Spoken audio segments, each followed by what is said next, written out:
tayo. Ayan. Magandang hapon po sa inyong lahat. This is your Ate Mavs and welcome po sa atin pong GLYM Hour, A Message of Love, dito po sa Ate Mavs TV at sa God Loves You Movement Facebook page. Magandang hapon po. I'm so excited. Huwag po kayong malito. Bakit biglang 5 p.m. may live si Ate Mavs na kadalasan ay may live tayo ng umaga. Pero ngayon po tayo na-bless kasi meron tayong very special guest na napakaganda po ng ating pag-uusapan ngayong hapong ito. So I hope na i-share po natin yung atin pong live. Ayan, so nakikita ko na siya. Share ko lang po muna bago ko po tawagin yung ating guest for this afternoon. I-share po muna natin ang ating live para marami po ang makapanood. At syempre po, hindi pwedeng palampasin nyo ang araw na ito na hindi nyo ito mapanood kasi ang ganda po ng ating pag-uusapan. We will be talking about the cross. Ayan, marami kayong malalaman tungkol dito. At kami po sa God Loves You Movement ay sobrang masaya dahil kami po ay napaunlakan ng ating guest ngayong hapon para ma-interview natin patungkol po dito sa ating topic na ito. So sige po, mag-share lang po ako. Give me a minute para i-share po natin itong ating live para marami po ang makapanood sa atin ngayong hapong ito. Ayan, ako excited na ako.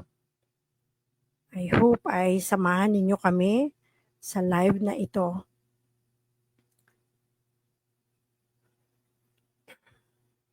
Ayan.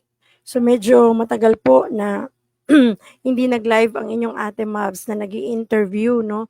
Parang mga ilang buwan o taon na siguro po. And I'm blessed kasi, we're blessed kasi meron na ulit tayong ganitong segment ngayon sa GLYM Hour, A Message of Love. And I'm sure ito po ay masusundan ng mas marami pang ganitong klase ng segment para po mas lalo tayong matuto at ma-bless sa maraming mga pag-uusapang topic dito po sa GLYM Hour, A Message of Love. Share ko lang po. Ayan. Pwede nyo rin po itong i-share ang ating pong live sa inyong timeline, sa inyong mga friends, sa inyong community, or sa inyong messenger para po mas marami ang makapanood sa atin ngayong hapong ito. Okay. Share ko lang po. Okay. So nakakatuwa po talaga. I'm so excited. Are you all excited? I am excited. Yan. Sige po. Yan. So wag po kayong malilito mga kakwentuhan ko dyan. Dahil tayo po ngayon ay hapon nag-live, no? Napakaganda. Tingnan natin, mukhang may nag-comment na kaagad. Ayan. Wala pa. Sige po, excited na ba kayo? Okay, excited na tawagin po ang ating guest this afternoon para po kwentuhan tayo patungkol dito sa atin pong topic. No? At talagang tunay na nagpapasalamat tayo sa Diyos dahil po itong live episode na ito ay matagal na nahinto. Pero hindi pinahintulot ng Diyos na tuluyan ng tumigil sa ere ang GLYM Hour. Kaya po ngayon, tayo po'y masaya dahil meron tayong bisita na shout it out, Ate Mavs. Shout it out kay Miss Amy Paderes, syempre. Ang amin pong pinakamamahal na registrar sa GLU Giginto Campus. Ayan. At shout it out din sa ating mga kaklase dyan. I hope nanonood kayo at mag-comment po kayo para naman malaman namin na kayo ay nandyan at kasama namin dito po sa ating live. Hello, Ate Hilda Prieto. Yes po, excited. Ayan, thank you, Ate Hilda. And I hope na i-share po ninyo ang live nating ito para marami po tayong makasama ngayong hapon na ito. Okay, so hindi ko na patatagalin dahil ako po ay sobrang excited na ngayong araw na to. Ewan ko ba, no? Sa tagal ko na pong nag-host, parang ngayong araw na to, kinakabahan ako. dahil nga siguro na matagal na panahon ako hindi po nag-i-interview na Kaya medyo nag-a-adjust ang inyong Ate Mavs. Pero ganun pa man, mabuti ang Diyos dahil tayo binigyan ng pagkakataon. At ngayon po, tatawagin ko na ang atin pong guest this afternoon. Siyempre po, salamat sa buhay niya dahil tayo po'y pinaunlakan niya ngayong hapon upang magbahagi ng napakagandang balitang ito. Siya po ay head pastor ng Christ Ecclesia Christian Ministry na kung saan dun din po kami nag-aaral at talagang napakabuti ng Panginoon. At ang ating pong guest this afternoon is also our dean sa Giginto Campus sa Global Life University. At siya din po ang founder ng Cross na mamaya po ay siyang pag-uusapan natin. Let's all welcome ang atin pong guest this afternoon, walang iba kundi si Pastor Rex Gilbuena. Hello po! Good afternoon, good afternoon. Ayan, nako, diba? Ang gwapo ng aming mga nanonood ng Mavs TV. Amen, ayan. Di ba po? Parang parang artista yung aking guest ngayon. Kayo na magsabi kung sinong kahawig niya. Ayan, so, thank you po. Basahin ko lang, Pastor. Meron pong mga nag-comment na. Ayan, nandiyan na si Jenny, nanonood. Hello. And also Hello. si Ate Melinda. Isa po sa mga taga GLYM, si Ate Melinda Frio. Hello, Mama Bel. Good afternoon po sa inyo. Ayan, so, hindi na po natin patatagalin, Pastor. Kwentuhan na tayo. Mm-hmm. At kami po ay masaya na kayo ay naging guest namin ngayon. Ayan, so, Pastor, syempre po nabanggit natin, title pa lang, nandun na yung word na cross. Pero bago po tayo pumunta doon sa topic na yon, pwede po bang kwentuhan nyo kami kung sino ba si Pastor Rex Gilbuena? Di ba? Kahit na-introduce ko na, sabi ni Pastor, parang hindi mo sinabi sa akin, tatanong mo yan. Sasabihin mo yan. Sige po, konting kwento lang para naman po sa mga manonood natin at makilala pa nila kayo. Go ahead, Pastor. So, Ate Mab, salamat po sa pag-invite nyo dito po sa inyong online streams. Isang malaking pribilehiyo na maibahagi din dito yung lugar, yung cross na organization ng mga pastor dito sa Bulacan. At salamat sa Panginoon sapagkat na-invite ako sa inyong streams. Ako po si Pastor Rex at ako po yung lumaki sa Tondo, sa Balot particular. At doon din ako tinawag ng Panginoon noong 2000.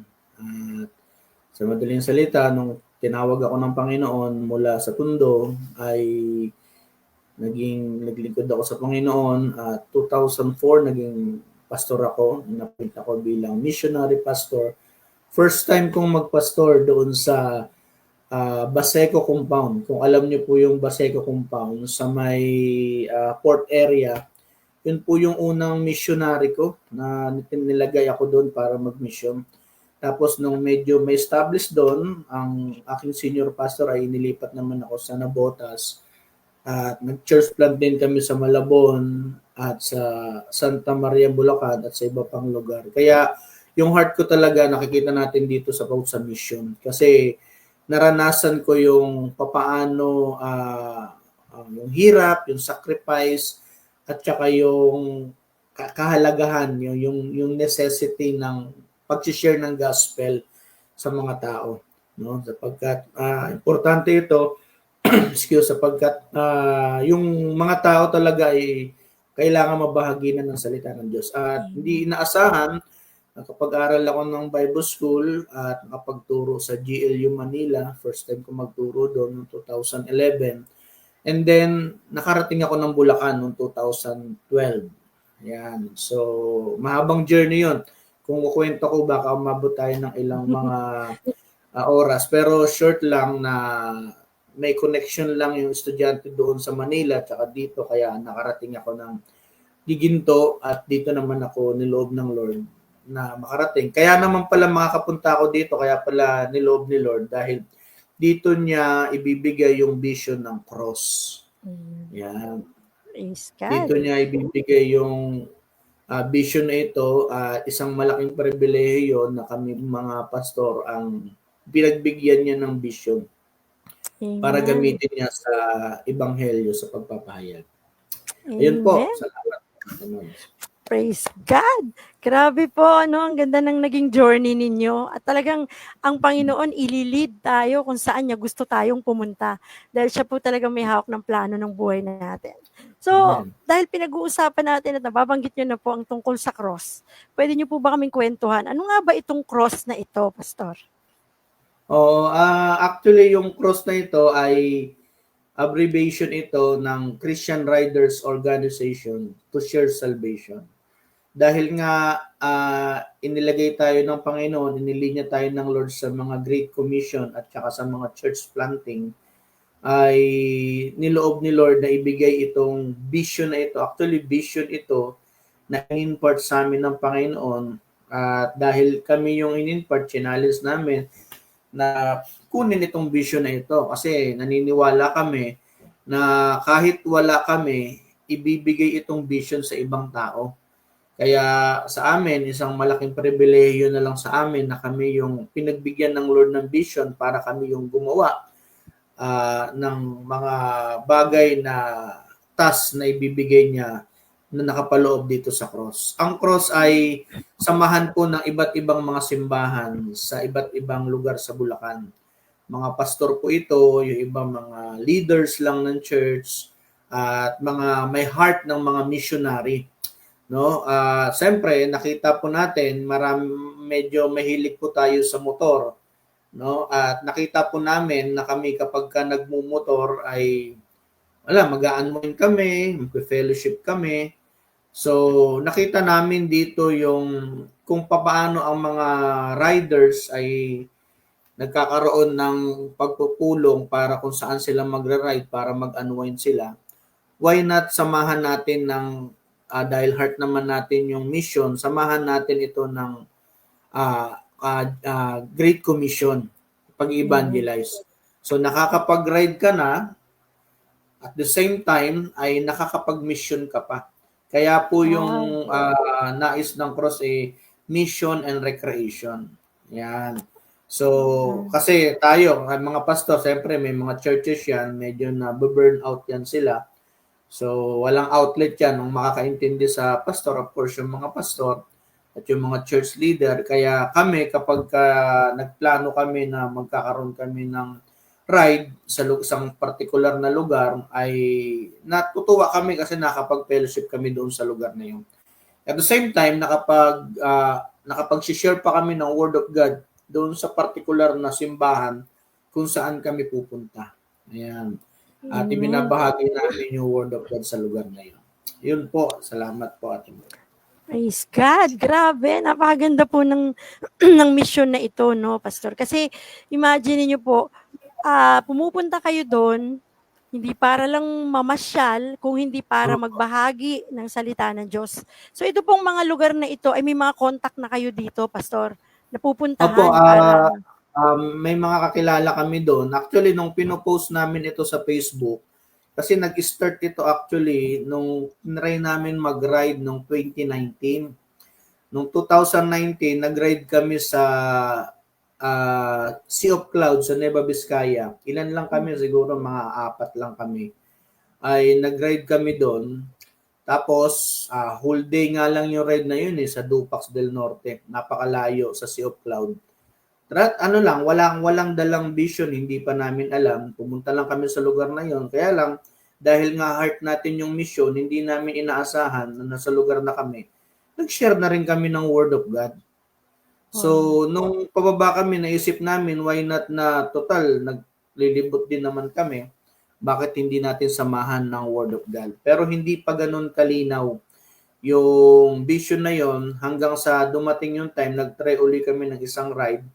Yun nga, nagpunta kami sa sa Atok Benguet. Yan, meron diyang picture ng Atok Benguet. Nandun kami sa anong tawag dong maganda dun sa Atok. Yung garden ng Atok ay talaga naman.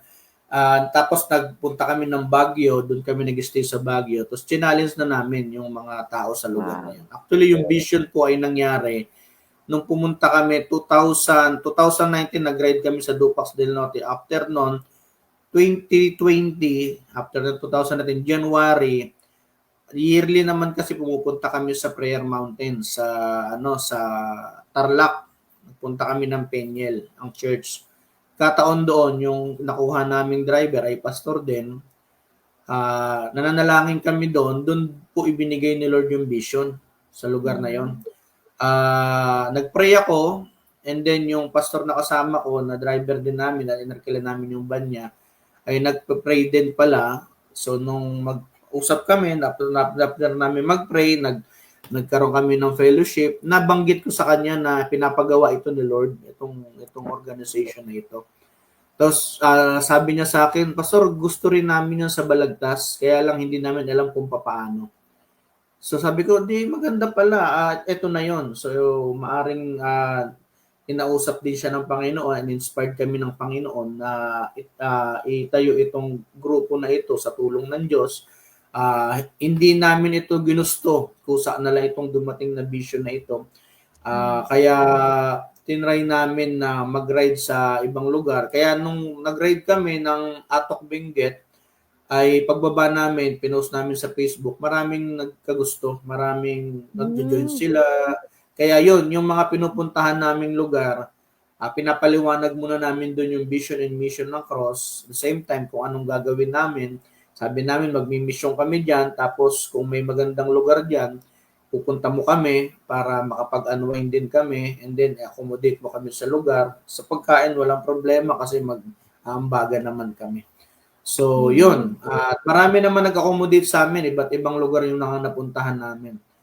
At natutuwa sila kasi may mga, minsan pag niloob ng Panginoon, may dala kaming mga gift-giving, minsan nag-house to house kami, yan, sa mga bahay. Kaya naka-best kami na nag-house to house. As in, nag-house to house talaga kayo dun sa area na yon, Pastor? Lahat kayo? Wow! Grabe, nakakatuwa, no? Napakasarap naman ng ganong klase ng activity na ginagawa ninyo. At talagang yung effort, no?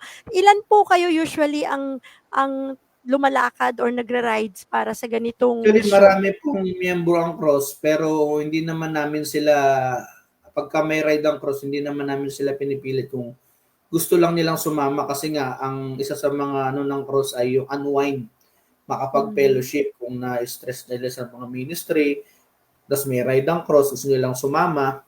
So, anytime pwede silang sumama, pero hindi na necessary na kinakailangan nilang sumama. Kung gusto lang nilang sumama, more or less nasa 15 to 20 kami pagka nagra-ride kami.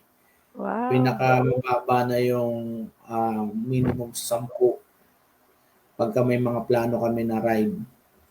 So pwede din po ba, Pastor, na for example, merong ngayon na nanonood dito, tapos i-invite ang Cross para pumunta sa kanilang lugar, ay pwede po yon? Opo, actually bago mag-pandemic, yun talaga yung ginagawa namin, natigil lang yan after nang magkaroon ng pandemic. Pero nung pandemic, nakalinya po yung mga pupuntahan namin at marami kaming mga ride nung time na yun eh. Oo. So, pupuntahan namin yung iba't ibang mga lugar. Mag-orient muna kami, usapin namin siya kung paano yung plano. Pinaplano namin and then nagkakaroon kami ng pagmi-meeting. Ina-announce namin kung sino yung gustong sumama, available, so mag-join siya. Parang gano'n. So, pwede po bang mag-join kahit walang motor? So, gano'n. Kasi rider, no? Oo. Ang Christian riders ay hindi lang kasi nakapasok sa pagiging riders. Pwede rin naman tayong angkas sa motor, pwede rin naman tayong kung may sasakyan, yung iba nagsasasakyan. Ang mahalaga lang natutupad yung mission and recreation. Kasi yun ang pinaka-umiikot yung cross mission and recreation. Nagmi-mission and then merong recreation. Ayan. So, kahit ano yung sasakyan dala mo, kay motor ka, kay four wheels dala mo, okay lang yan. Mas maganda nga, nakaraan may dala kaming four wheels last year. Nilagay namin doon yung mga give pack, yung mga ipamimigay namin. Nakatulong kami kasi nagkaroon kami ng mass evangelism sa DRT. Namigay kami doon, dinala namin sila sa isang lugar doon sa church nung kakilala namin. Tapos doon kami nag-evangelism bago namin binigay yung mga grocery. So, ganun yung style namin. Not necessary na meron kang motor. Pwede kang angkas, pwedeng yung asawa ng pastor o yung asawa ng miyembro, or magkakaisa kayo, mag-aambagan sa isang sasakyan para mag-arkila, or kung may sasakyan, mas maganda. Pwede po. Walang problema. No, yan. So, sa mga nanonood po sa atin ngayon, pwede po. So, hindi rin po ito limitado kung saang lugar ka man nanggagaling, ay pwede pa rin pong mag-member. Ano? Meron po bang requirement or something na ipi-fill out or parang kailangan gawin to be a member of Cross? Meron po kaming form na ang ginagawa po namin, actually ang Cross, kung titingnan natin, meron na po tayong iba't ibang miyembro sa iba't ibang lugar. Meron po tayo sa Nueva Ecija, sa Dingalan, may miyembro po tayo doon. Meron tayong miyembro sa San Miguel, meron tayong miyembro sa Pampanga, sa Manila, sa Cainta, meron din sa ibang lugar. May iba't ibang lugar. Ang ginagawa lang po namin ay ino-orient namin sila sa vision and mission, sa paano gagawin, kung ano yung Cross. Pwede rin silang magtayo ng sarili nilang grupo doon sa, kung malayo-layo sila, magtayo sila ng kanilang sariling grupo, susuportahan namin sila. Tapos sila na po ang magpaplano ng ride nila. Parang nagjo-join lang kami sa kanila. Galing, no? Pwede po yan. Napakaganda. So, yan, sa lahat po ng mga nanonood sa atin ngayon, pwede tayo, no? Kasi I'm sure napakaraming riders, no? Ng mga Christians din at meron din ganitong parang pagkatawag sa kanila, may burden para po sa Great Commission. Pwede po kayong makipag-coordinate kay kay Pastor Rex para po sa mga detalye na yan. At dito po sa ating Mavs TV, pwede nyo rin kaming kontakin para po ibigay namin sa inyo kung paano din ninyo sila marireach out. So bago po tayo magpatuloy, Pastor, ako po ay magbabasa lang ng konti ng ating pong comment dito. Sige po. Siyempre, hello po kay Tracy Moralios. Ayan, sabi po ni Ma'am Aimee, yun, Pastor, pa-shout out kami. And of course, kay Sir Edward Santiago, let's go Cross. Edward. Alright. So, si Ate Jenny Lobo, hello po. At si Pastora Leon Roque, hello po, shout out po, Pastor Rex G. Galbuena, Ate Mavs, and to all Cross members. Yes, shout it out sa inyong lahat dyan. At kami po'y masaya na nagkwentuhan dito dahil ang ganda-ganda po ng pinag-uusapan natin, mga kakwentuhan. At ito po ay isang bagay na dapat nating bigyan ng pansin, ano? Dahil kailangan po natin gawin yung Great Commission, Pastor, dahil yun naman talaga yung purpose natin dito sa mundo. Di po ba? Parang maihatid ang mabuting balita sa mas maraming tao. At ayan, nanonood din po si Sir Nolly Salvador. Good afternoon po sa inyong dalawa, Pastor Rex at Ate Mavs. God bless sa inyo. Hello po, Kuya Nolly. Kuya Nolly, ayan. So yung pinag-uusapan po nating ito, Pastor, ay sabi ko nga, kaya po nagkaroon ng ganitong pagkakataon na ma-interview ko si Pastor kasi dito po sa God Loves You Movement, kami naman po ay meron ding misyon na maghatid ng mabuting balita sa pamamagitan po ng pamimigay ng Bible. Pero ang puso po namin kasi dito ay ihatid ang Bible pero kailangan nauunawaan muna nila at tumanggap muna sila sa Panginoon. So hindi namin po nagagawa yun ng ganon, pero may Bible kami na pwedeng ipamigay. Ngayon, kinuwento ni Pastor sa akin yung tungkol sa cross. Siya rin na nagsabi na why not ipag-combine natin ang God Loves You movement. Di ba po? Kasi kami po ang magiging daan para makapamigay tayo ng Bible. At kayo po ang siyang mag-i-evangelize dun sa lugar na pupuntahan. So napakaganda po ng magiging team up. Parang collaboration ba ito? Amen. Actually, yung mga Atimabs, yung mga membro ng Cross natin, ay mga missionary din yan. Wala din silang kakayanan. Kaya lang may heart din sila sa pagmimisyon. Kaya ang nangyayari, pag meron kaming ride, ay ambagan lang talaga. Wow. So, makakatulong na rin yung Bible, mas maganda na maipamigay natin sa kanila. Maibahagihan natin sila ng Word of God. Tapos meron tayong partner about sa inyo, ay malaking bagay po yun sa amin. Napakabuti ng Panginoon, no? Akalain niyo po yan. Ako po talaga, hindi ko naisip na ako'y mapupunta sa GLU at mamimit ko kayo. Iba talaga ang pagkilos ng Panginoon. Dahil kami po sa God Loves You Movement ay naghahanap ng magiging kapartner namin para po, kasi kami po ay nasa almost 4 years na din. 5 years na nga po kaya lang hindi talaga kami gano'n naging active, and thank God dumating ang cross para po kami ay meron ng katuwang sa pagpapalaganap ng salita ng Diyos. Purihin ang Panginoon. Naku, thank you po.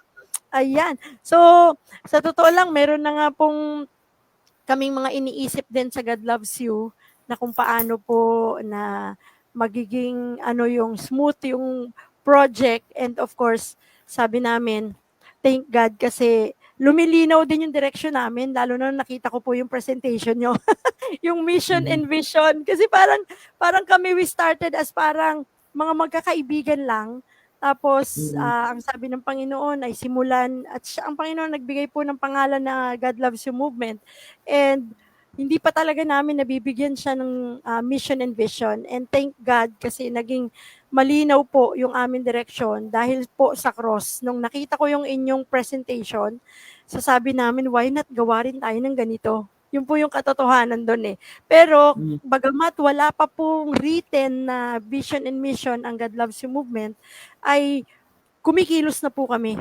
Nagkakaroon na rin po Amen. kami ng mga activities, namimigay ng Bible, gift giving every December, and to God be the glory dahil may pinoprovide ng Panginoon po ang aming mga ipinamimigay. Tulad din ninyo, kami po ay more on puso, pero wala din kakayanan talaga. Pero ang Panginoon ay Amen. nagpapadala ng mga Yes. taong ginagamit niya para tayo po ay makakilos, no? Thank God. Naku, thank you talaga.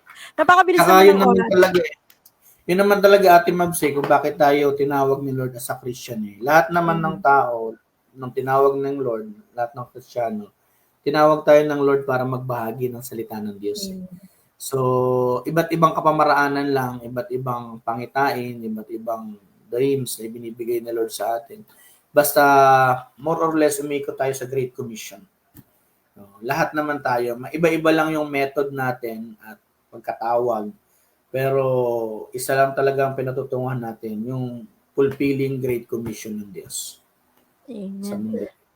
So okay lang po ba, Pastor, nahingan ko kayo ng konting explanation about the Great Commission para po sa ating mga manonood, para mas maliwanhagan po sila. Kasi nababanggit po natin ito. So okay lang po ba, Pastor? Opo. Itong Great Commission ay ito yung kanyang last will na nais na gawin at gampanan ng mga Kristiyano sa Matthew chapter 28 verse 19. Sabi ng go and make disciple of all nations. Hindi lang basta tayo mag-go. Kaya po ang cross ay merong contact na church. Kasi actually, doon sa Great Commission, ang pinakamahalaga doon sa Great Commission, yung action word doon, yung make disciple.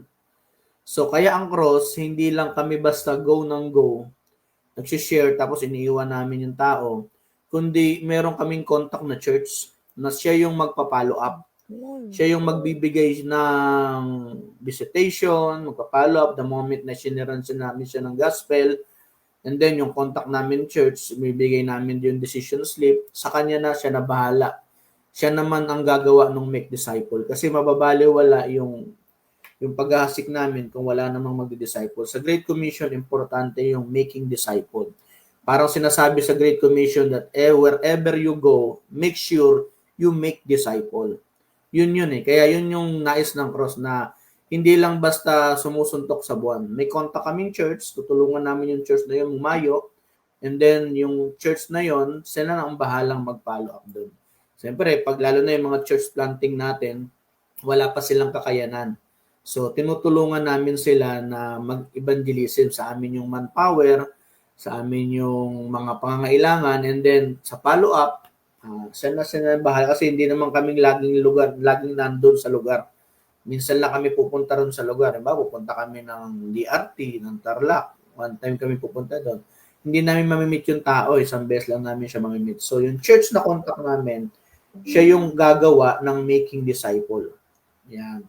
Kaya pinapaliwanag namin ito sa mga churches na pupuntahan namin na kami yung hayo, pero kayo yung bahalang mag-follow up. Kasi Ah, importante sa Great Commission yung merong tinatawag na follow up. amen, Ayan. no? So, talaga kailangan po may mag-aalaga. Kumbaga parang May itinanim mag-alaga. ninyo, merong magdidilig. Parang gano'n. Opo. Opo, Oo. no? Kailangan Siyempre ang Lord ang lumabo. nagpapalago, pero merong Opo. kailangan lang gagamiting magdilig. Amen. So, ang target po talaga is more on mga church planter. Parang gano'n. Yun po ba yun? Opo. Actually, marami na pong in-inspired ang Lord na gamitin para magtayo ng mga simbahan ng mga kasamahan din natin sa cross. No, mga mula sa cross may mga umusbong na rin mga church planter natin sa iba't ibang lugar dahil ito sa initiative at of course sa Diyos, siya ang may gawa ng lahat, ginamit lang yung cross. Pero may mga kapatid na tayo na binigyan ng pagkakataon ng Lord na gamitin para sa church planting. Kaya yun, tutuwa kami doon. Amen. Praise God, no? Nakakatuwa po. At malaking tulong po ito para sa mga nagsisimulang church, no? Kasi hindi po Yes. talaga madali na paramihin ang members ng ganun kabilis. At ang ganda ng mission na hindi nyo naman sila kalugar pero pupuntahan para palaguin ang isang church. So may mga pagkakataon po ba na binabalikan ninyo sila? For example, Actually, meron.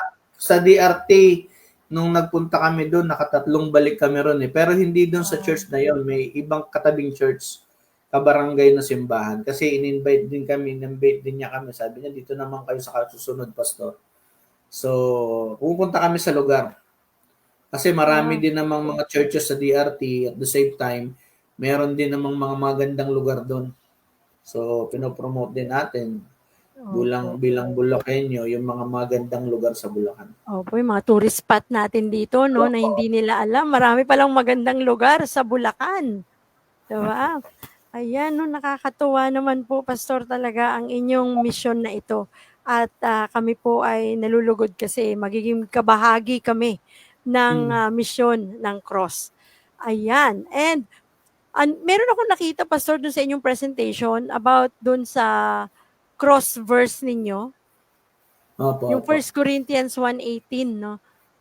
Ang ganda lang po kaya bigla ko lang kasi siyang nakita. Dapat kasi ipe-present namin yung buong presentation pero okay lang po ba? Ipakita natin 'to, Pastor? Opo, opo, sige po.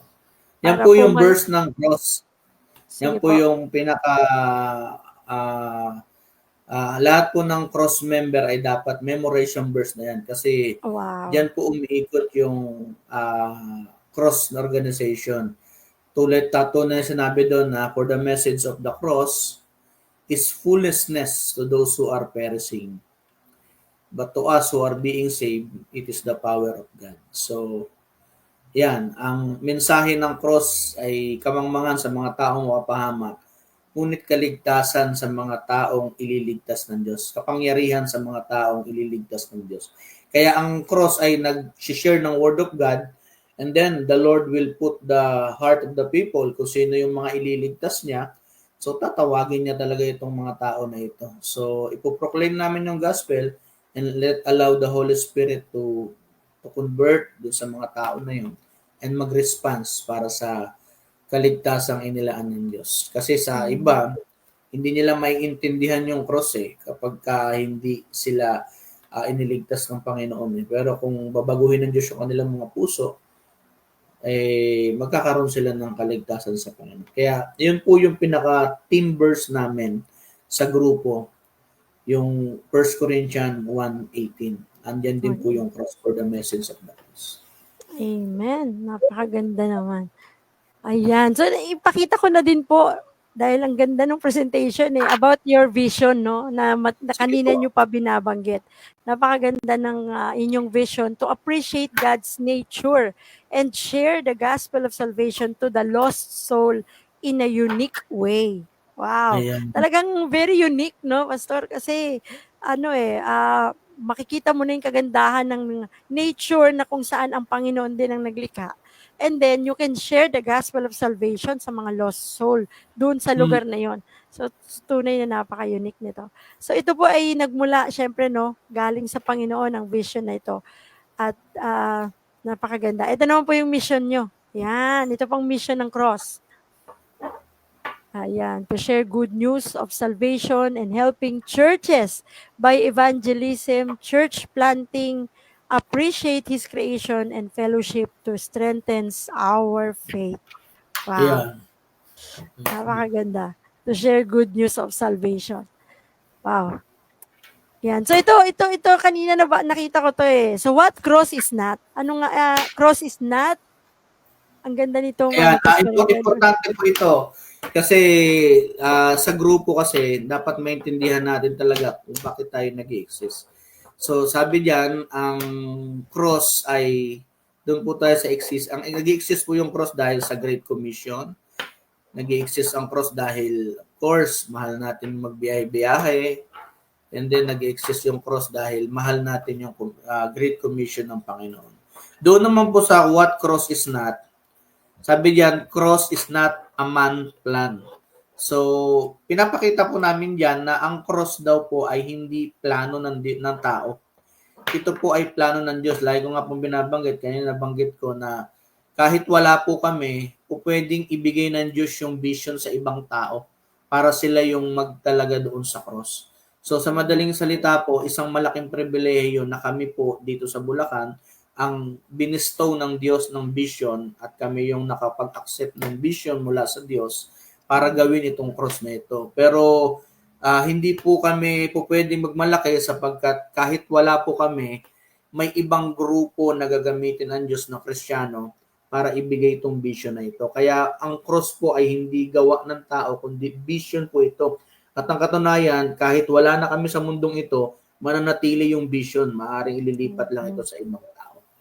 So yung cross is not club or association. Ang tawag po sa amin ay organization. Kasi pag organization, parang from the word organism, kailangan nagpa-function, nag-grow. Diba? Lumalago, dumadami, talagang nag-accelerate. Yun yung organization organism eh. So sabi niyan, cross is not a church kasi tayo po meron ng mga kanya-kanyang simbahan yung mga miyembro ng cross. Sabi ko nga yung mga cross member natin ay mga pastor din, mga senior pastor din, yung ibang mga leader. Meron na silang mga simbahan. Ang cross po ay isang tawag sa amin ay para-church. Isang semi lang na organization pero hindi church na nagpupulfill ng Great Commission. Kaya para-church po ang tawag, parang church. Parang church. Ayan. Ayan. Tapos hindi naman kami, ang cross ay hindi tao at individual na tao. Hindi ako, hindi sino, kundi vision to. Group ito, group na ginagamit ng Diyos para mag-fulfill ng Great Commission. Amen. So, yun po. Parang hindi yata umandar kanina, Pastor. Umandar ba yung presentation ko? Ayan. So, ipakita ko lang po ulit. Ayan. Ayan, mandar na. Ayan. Mandar na. Pero ang maganda doon, ito. Gusto ko ito, yan. Ayaw niya pala ng siya. Gusto niya ganito lang siya. So, yan po ulit yung sinabi ni Pastor kanina, that cross is not a man plan, cross is not a club or association, cross is not a church, cross is not a man or individual. So, ano nga ba yung cross? So, what cross is? Nabanggit niyo na po ito kanina, no?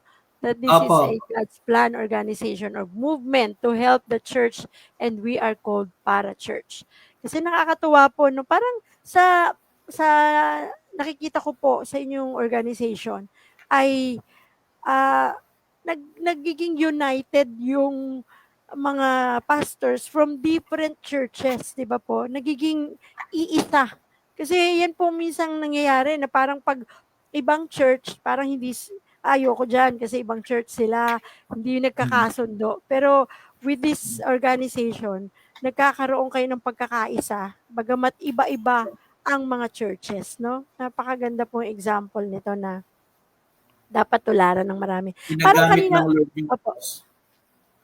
Ginagamit ng Lord yung cross para, although hindi madali kasi meron tayong kanya-kanyang mga statement of faith, doctrine, pero sa cross ay napag-uusapan pero hindi naman mga hindi lang katuwaan lang, fellowship lang.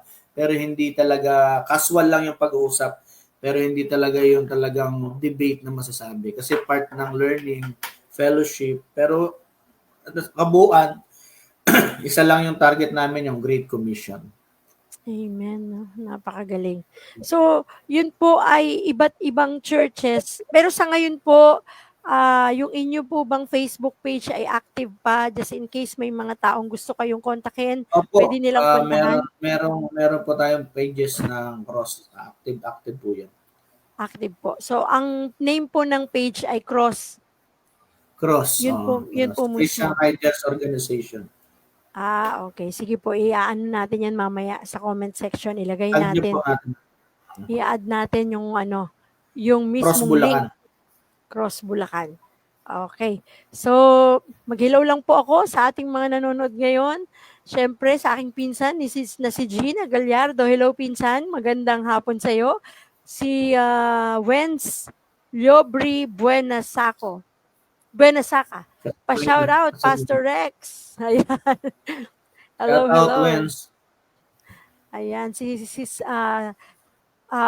Lucy Mendoza Banayat. Hello, Ate Lucy. Magandang hapon. Praise God, sabi po ni Ate Jenny. Ayan. So, Ate Jenny, pwede niyong i-involve ang inyong church dito sa Cross kasi marami tayong matutulungan at maaabot. Ayan. So, naku, ang bilis ng oras, Pastor. Halos Oo nga, no? 5:41 na. Wala pang, ang tawag dito, mag-iisang Ilang oras na, minuto pa pero lang. Bali, may parang part 2 naman nata to eh.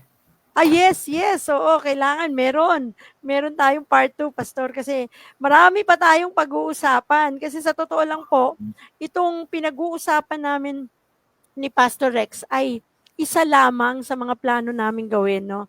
At marami pa po, kasama pa dyan ng Global Life University na pag-uusapan din natin dito na kung saan doon po ako nag-aaral at si Pastor po ang aming dean at ang aking professor doon. O, di ba? Matanda na ang inyong ate Ma'am, nag-aaral pa. Thank you, Lord. Pwede ba nyo kaming pahapyawan, Pastor, para may aabangan sila sa ating next live about GLU? Ano po ba Ayan, itong so Global Life University? ang Global Life University ay isang organization ng Bible School sa pag-aaral sa mga Kristiyano. Kasi nakita ko din, maraming mga Kristiyano sa panahon natin ngayon, 21st century, na may heart at may passion sa Great Commission. Meron silang puso na maglingkod sa Panginoon at meron silang passion, may desire, talagang nandun yung sacrifice. Kaya lang, siyempre, sa atin, sa paglilingkod sa Panginoon, hindi lang ito ang kailangan natin. Ang kailangan din natin, lahat ng ginagawa nating sakripisyo sa Panginoon ay rooted siya ng Word of God. Kaya ipinus ko po itong GLU na ito, Global Life University, dito sa Giginto particular, para makatulong na rin sa mga leader ng mga simbahan o mismong pastor para maging epektibo talaga siyang manggagawa. Kasi sa atin, ang kailangan natin ay mag-grow tayo sa ating mga karanasan sa Panginoon at the same time sa knowledge. Importante yon, grace and knowledge. Kailangan balance lagi yan. Hindi naman po pwedeng puro karanasan, walang rooted ng Word of God, kaya minsan nagiging kulto eh. Meron namang sobrang Word of God, wala namang karanasan sa Panginoon, nagkakaroon ng spiritual hydrocephalus. Kaya binabalanse natin. Meron tayong GLU, at the same time, meron tayong cross. Para yung cross ang siyang outlet, missionary arm, na siya yung nag-expose sa mga kung gustong sumama ng mga estudyante para mag-evangelism, at meron ding learning para pagdating nila sa mga simbahan nila ay epektibo silang manggagawa ng Panginoon sa mga ministering soon na ipagkakatiwala sa kanila o mga ipinagkatiwala na sa kanila. Kasi kailangan natin to, lalo na ngayon sa 21st century. Actually, naniniwala ako sa panahon natin ngayon, gahibla na lang ng buhok ang diferensya ng katotohanan sa kamalian. Sa mga false teaching at saka sa truth ay gahibla na lang ng buhok. Kapag ka nagkamali ka ng kaunti, magkakaproblema at kawawa yung mga tupa na hawak natin. Kaya importante yung mag-aral din tayo ng Word of God. Although okay din yung self-learning, pero importante din yung merong mentor na nag-aaral tayo. At the same time, ang GLU ay formal siya na pag-aaral. May diploma, may certificate na makukuha kayo credential para sa inyong maging epektibong kayong manggagawa, fruitful na manggagawa sa mga ministeryo. At nandyan din yung cross kung gusto niyo ng outlet sa both na kasi kailangan ng pag may learning, kailangan i-ano mo yun kailangan ng may OJT, kailangan meron talagang outlet yun So, andyan naman yung cross para sa mga mission. Kaya meron tayo mga graduate ng GLU na naging missionary, nakapagtayo ng church plant. I think dalawa o tatlo. Wow. Tatlo, apat yata na kilala ko na graduate ng GLU, ay 5 na, kilala ko na graduate ng GLU na nakapag-church pastor na ngayon. May mga simbahan na sila. Wow, praise God. Nakakatuwa, no? Nakaka-excite. At ang maganda po dito, Pastor, ang GLU po ay libre na pag-aaral. Libre. Tama po ba? Libre po yan. Christian pay. Amen. Diba? Kaya wag na pong magpatumpik-tumpik ang mga gustong mag-aral dyan. Dahil ako po ay pinanalangin ko po. Papaliwanag pa natin yan sa mga susunod sa part. Yes po. Kaya medyo bibitinin lang namin kayo ngayon ng patungkol po sa Global Life University dahil yan po ang aming magiging next topic dito po sa GLYM Hour, A Message of Love. Kasi marami pa po kayong matututunan patungkol dito at sigurado po magkakaroon ng katuparan yung matagal nyo ng desire na makapag-aral. Tulad ko, ang tagal ko na pong pinapanalangin sa Panginoon. Sabi ko, Lord, gusto ko mag-aral ng iyong salita, pero saan ako mag-aaral at kung paano?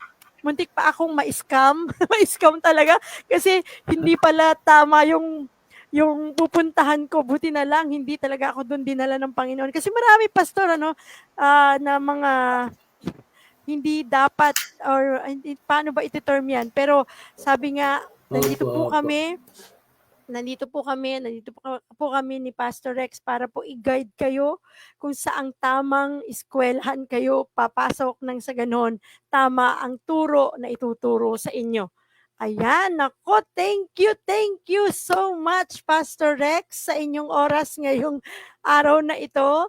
At kami po ay masaya na nakasama namin kayo dito po sa GLYM Hour, A Message of Love. At naniniwala ako talagang hindi ito huli at hindi lang ito madadalawahan, 3 pa hanggang sa mas marami pang interview. Hindi lang kay Pastor Rex at posible pa, nabanggit niya rin kanina, na tayo makapag-imbita rin ng mga pastors from organization ng Cross para po... Opo, announce ko na rin, Ate Mabs. Yes, sa mga cross member natin ng mga pastor, susunod kayo po ang i-interviewin ni Ate Mabs para sa magkakaroon tayo ng portion sa kay Ate Mabs TV para mas maintindihan pa natin yung iba pang mga bagay-bagay, especially patungkol sa salita ng Diyos. Amen. Looking forward ako dyan kasi imagine niyo po online, libre, mapapanood nyo, marami tayong matututunan, no? Para aside sa nag-aaral na tayo or kung hindi man kayo nag-aaral, ay online lang na mapapanood niyo sa live, ay marami na kayong matututunan. Ang daming pinaplano ng Panginoon. Thank you, Lord. Excited po ako. Napakabuti ng Diyos. Ayan po. So, Pastor, baka meron po kayong announcement or anything na gusto po ninyong i-share bago po tayo mag-end. Kung kayo po ay nagnanais na sumama sa missionary journey ng Cross at sa organization ni Ate Mabs, kontakin nyo lang po kami. Ang Cross po ay Christian Riders. Kailangan Christian, kailangan maapipil niya yung nature ng Lord. At siyempre magbabahagi ng salita ng Diyos. So kung kayo po ay nais na maging part ng Cross Organization, gusto niyo pong maging miyembro, ay magkakaroon po kami ng mga orientation sa mga susunod na buwan. So through Ate Mabs, magiging partner natin sa paghahayo. Kasi tayo bilang isang Kristiyano, sabi mo nga kanina, tinawag tayo ng Lord hindi lamang umupo at magpuri, kundi maibahagi ang salita ng Diyos. Yan yung pinaka-primary purpose kung bakit ka naunang tinawag ng Diyos, para maibahagi. Hindi tayo ang magliligtas, ang Diyos ang siyang magliligtas. Gagamitin tayo ng Diyos para i-share ang kaligtasan. sa mga tao. Kaya maraming salamat sa stream na ganito, sa online na ganito, kasi maraming naabot nito ang mga tao ng salita ng Diyos. Salamat kay Ate Amen. Mabs TV na ginagamit ng Diyos. Kaya God Amen. bless po. Pagpalain kayo ng Panginoon at sa mga susunod pang mga ating pagkikita ay marami pa tayong mga discussion, sa mga matututunan patungkol sa salita ng Diyos. Amen. Amen. Thank you, Lord. To God be the glory. So, syempre po, again, thank you doon sa mga nag-comment at sa mga nanood. At nawa po Oh, ay God i-share bless. po ninyo ang atin pong live na ito sa inyong mga friends, sa inyong timeline, sa inyong GC, sa inyong messenger, para marami po ang maabot ng magandang balitang napanood ninyo ngayong hapon. Thank you pong muli sa inyong lahat ng mga nandyan sa comment. Marami-rami din sila. Thank you po sa mga followers natin sa ating Mavs TV at sa God Loves You Movement Facebook page. Maraming salamat. Pero syempre, bago po tapusin natin ang live na ito, hingi po tayo ng closing prayer po from Pastor Rex. Sige po, marami pong salamat sa mga nanood kay Ate Mabs TV. Salamat sa inyo. Pagpalain kayo ng Panginoon. Nawa, mangusap ang Diyos sa inyong mga puso at isipan ang patungkol sa salita ng Diyos. Tayo manalangin, dakilang Ama Diyos na makapangyarihan sa lahat. Kami po'y nagpapasalamat, Panginoon, sa araw na ito sapagkat alam namin na ito po'y plinano mo, ninais mo, at kalooban mo, Panginoon, ng siyang nasunod. Maraming salamat, Panginoon. Lagi mo kaming sasamahan, papatnubayan, at palaguin mo pa, Panginoon, at marami pang makapanood ng streams na ito, Panginoon, upang maihayag ang iyong mga salita. Panginoon, pagpalain mo si Ate Mabs, palain mo, Panginoon, ang cross at ang mga kapatid namin, Panginoon, na nanonood at makapanunood pa, Panginoon, ng live na ito. Marami pong salamat sa iyo ang lahat ng kaluwalhatian at pagsamba sa pangalan ni Jesus. Amen. And thank you, Lord. Hallelujah. Maraming salamat po muli, Pastor.